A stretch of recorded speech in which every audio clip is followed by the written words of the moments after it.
Hi, welcome back to Storytime with Dan Booker. We're going to continue on with Sheriff in a Small Town. Today's reading is from A Hunting. Talbot loved working the night shift. Rocky did not. That doesn't mean that Talbot pulled all the night shifts.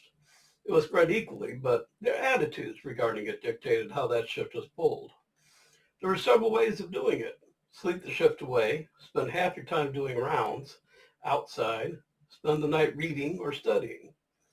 Rocky usually spent a deal of time doing the rounds. It was after 2300 and Rocky was traveling to the west side of the district. As he neared the farm area, the moonlight accentuated a small building. It had been the one-room schoolhouse that served the farm's children. Now it was closed and boarded. It had ceased to be used towards the end of the 1950s, but since then it had gained a reputation as haunted. Bathed in light, he saw flittering shadows moving about it in front of it and at the sides. The shadows were the size of children. Pulling to the side of the road, he turned off the engine and lights and watched. It looked as if the ghosts of children were playing outside, climbing the lone tree and peering into the windows. A cold chill ran down Rocky's spine. He turned on the engine and hit the spotlight. Framed in the bright light were several boys who ran for bicycles and made a hasty retreat. One boy gulped as he realized he had to go right past the sheriff's car. Head down, legs pumping frantically, he sped around the corner and skidded on the gravel. Rocky turned the lights on where the boy had skidded and got out to assist. Pulling the medical kit, he approached the boy who was trying to get onto his bike while blood dripped down his leg over his shoe. Rocky calmed him down and put some peroxide on the cuts and then bandaged him. Put the bike in the back seat and drove the boy home. "What's your name?" "Franklin." "Am I in trouble?" His voice quavered. "No, but your bike's going to need the chain put on, and I figure better if I drive you home." "What were you guys doing out at the schoolhouse?" "Well, looking for ghosts." Rocky looked over, and Franklin was serious. "We go anytime there's a full moon. That's when they come out." Franklin's eyes widened at the memory of what he had seen. "Tonight I saw him. He floated down the ceiling and just melted into the floor. It looked like he was walking downstairs, but there weren't any stairs." His voice shook with emotion. He could hear moaning and walking. Scott thinks he heard more than one talking. Franklin directed Rocky nearer to his home. Stopping, Rocky got the chain replaced and they departed a bit away as Franklin didn't want to have his parents see him arrive in a police car. Talbot arrived at work to see Rocky poring over old issues of the Sentinel. Beside him was a listing of times people had commented on hauntings at the school since it closed and a calendar with the dates circled. A list of the people who had investigated was illustrious enough that Rocky was tempted to take it seriously. Looking up, he was startled to see Talbot sitting beside him, peering over his shoulder.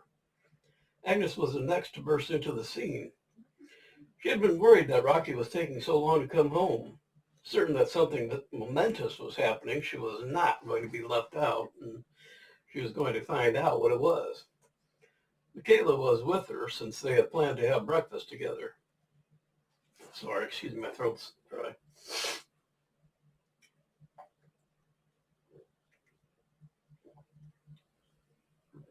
Much better. Rocky explained what had happened on his shift and what the kids had seen.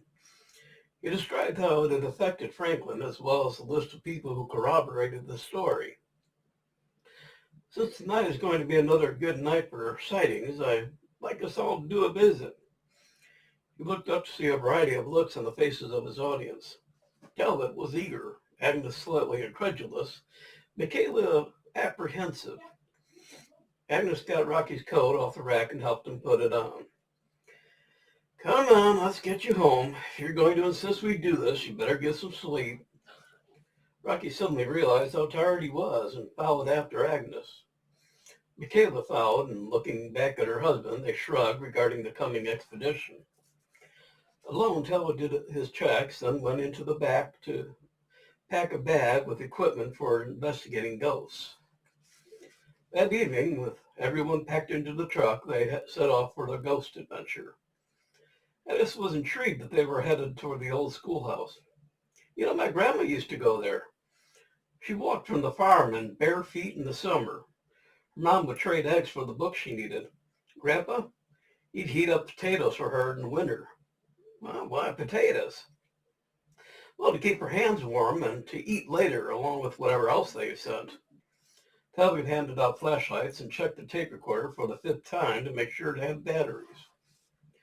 Arriving when it was just getting dark, they walked around outside, checking to ensure there was nothing that might make them think they were hearing something they weren't. Other than a branch that scraped the roof, the area seemed clear. Excuse me. Agnes stopped off at the Historical Society for the key. They didn't seem to want to give it to me at first. Ever since the first reports of ghosts got around, there have been people coming over and they're worried that the place may get damaged. Rocky understood their concerns. So how did you get them to give you the key? Well, I said you two wanted to investigate so that you could either prove it or disprove the ghost stories. If you disprove them, then they won't have as many people wanting to get in and explore. Either way, we may be the last allowed to visit, so we better make this investigation a good one. Inside the school, of partially boarded windows and shadowy darkness added to the macabre atmosphere. Talbot couldn't help sneaking up on Michaela and tickling her. Her scream echoed as it bounced off the barren walls. She swatted his arm playfully. To start with, they sat at the desk and waited. In the breeze, they could hear the scraping of the branch. The cool breeze that came through the walls added a chill to the air. Agnes had a notebook to write her version of events. The first spectral sound was a low moan.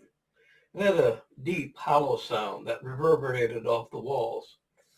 It varied in tone and rose to a wailing before sighing back into a moan that drifted off. A new sound like the rattling of bones could be heard from the back of the schoolhouse. It wasn't loud and it didn't last long, but it was long enough to give them goosebumps. A chill breeze flowed through the building and passed by them. Michaela was constantly stroking her arms to make the hair lay down. Agnes felt something stroking her hair and jumped. Nothing was around her, but she felt a presence. It didn't feel as if it was angry or upset, but was warm and loving. She felt a nudge pushing her forward. Moving up, she felt another. And she sat down when she felt nothing further. Opening her notebook, she made a record. Talbot was prowling around watching everything. He had gotten towards the front of the building where the teacher would have sat. Sitting at the desk, he heard a scream that made him jump and sit at one of the desks. With another shriek, he apologized for sitting at the teacher's desk. He looked around to see everyone grinning at him. Rocky was wagging a finger at him. The moaning picked up again, and Talbot turned on the tape recorder. A low voice seemed to come from the front desk Talbot had vacated. Rocky checked his watch. It was about the time the apparition was supposed to descend. Rocky hissed and had everyone watch the side wall opposite the window. With all eyes intent, and a collective gasp was heard as a glowing silhouette of a man could be seen. Starting at roof height, he slowly descended. Rocky squinted and would have thought it might be a reflection of something, except the legs moved one after another. A reflection of a mirror couldn't accomplish that. The vision slowly descended through the floor and vanished. Well, that was enough for Agnes. Okay, we've seen enough, right? We can go. We can have some lights on and do some checking, right? Right? Talbot brought out the lanterns and placed them around. The light came as a welcome relief. Talbot turned to Rocky. Okay, Sheriff, where do we start? The sound of moaning was still audible. Let's start with the moaning. Everyone walked around to hear where it was loudest. It's strongest right here in the corner up near the roof. Agnes found a ladder in the back area and she and Michaela brought it out. Michaela wanted the honor of discovering the first debunking. Climbing up the ladder, she moved her flashlight beam over the area. As her light moved, it was reflected with a greenish hue. The sound was distinct up in the rafters, and she found an object tied with twine to the beam. It was an old green glass Coke bottle. When the wind passed over the mouth, it made a hollow moan. Rocky went up and took pictures and then plugged it so wouldn't be distracted. Oh, that's one down. What's next? A scream shot out of the air and faded. How about the scream? Rocky took his flashlight apart and added a blue filter. Walking out to the back of the school, he sat on the ground and waited. The scream pierced the air again, and Rocky was ready with his light. Shining into the bushes, he spied glowing orbs. The scream echoed off the back of the schoolhouse as a fox was joined by her mate. Rocky came in grinning. Just some fox calling for her mate. Kayla was feeling at the wall where the glowing ghost ascended. She turned around. What about the ghost? They went to the opposite wall and went over it carefully. A few holes were found, but the walls weren't thick enough. Thick enough to put a projector behind them. Rocky went to the car and got out a spare antenna.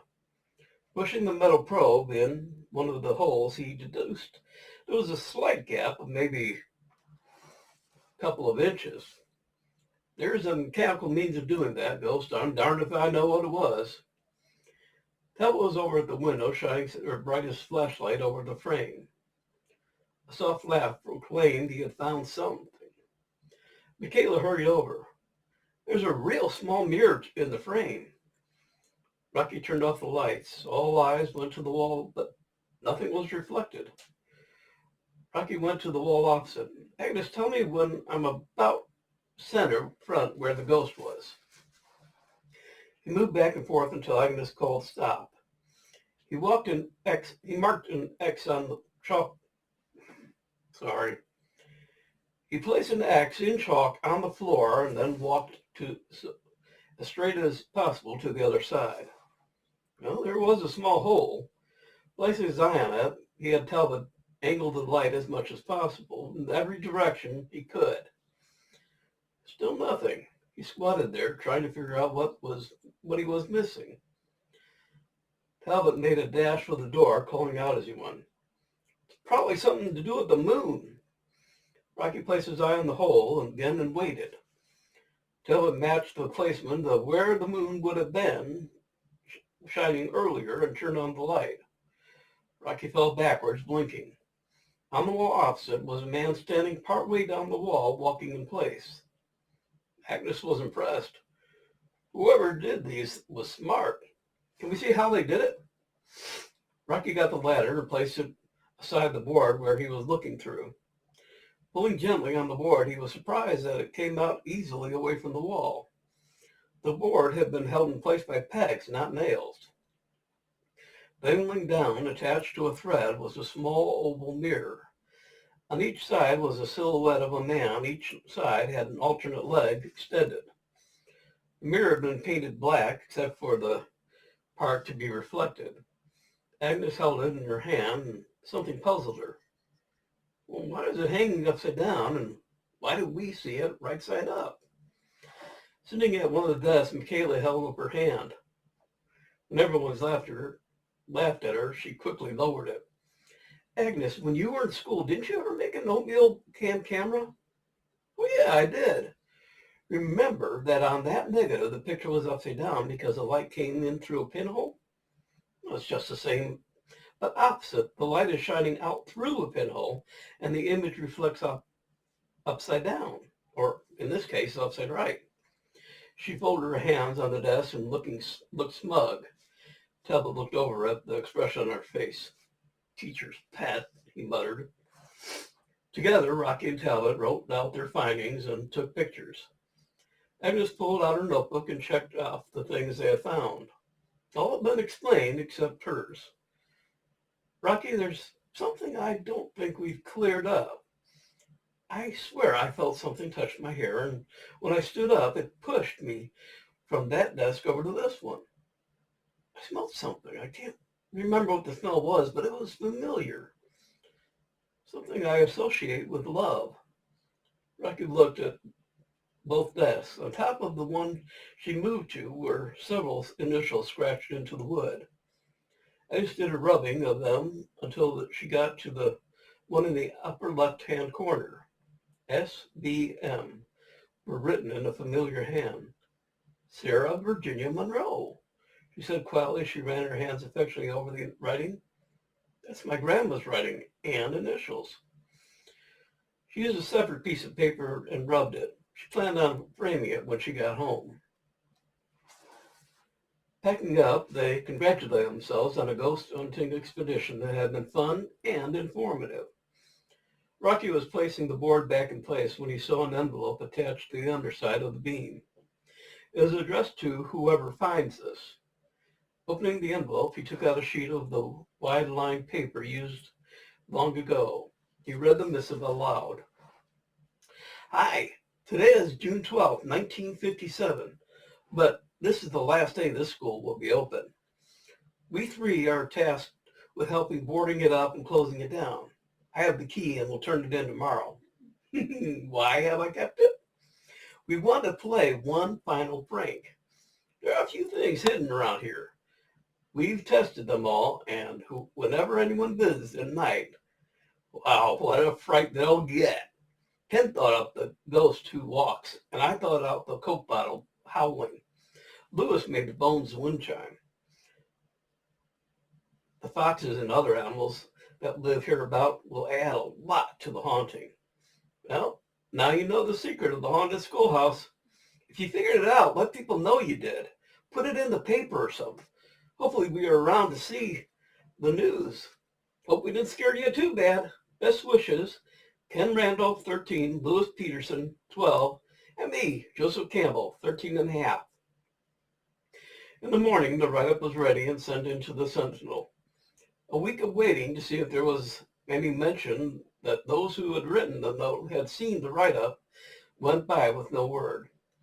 Agnes went to the library and found that all three men had died in a submarine Thrasher SSN-593 on April 10th, 1963 during a test dive.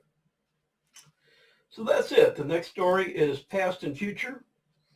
And then we got maybe 2 or 3 more and we'll be done. So appreciate you being here. Hope you're enjoying these.